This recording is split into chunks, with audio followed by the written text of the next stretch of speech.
नमस्कार।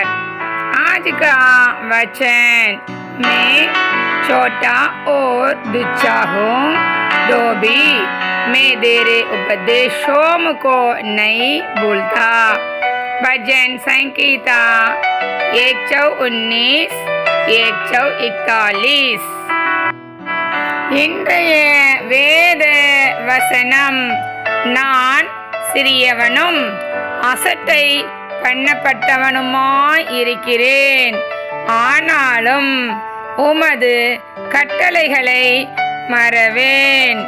சங்கீதம் 119 141.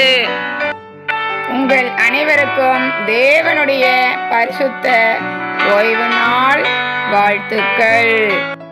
தேவன் தாமே உங்களை ஆசீர்வதிப்பாராக.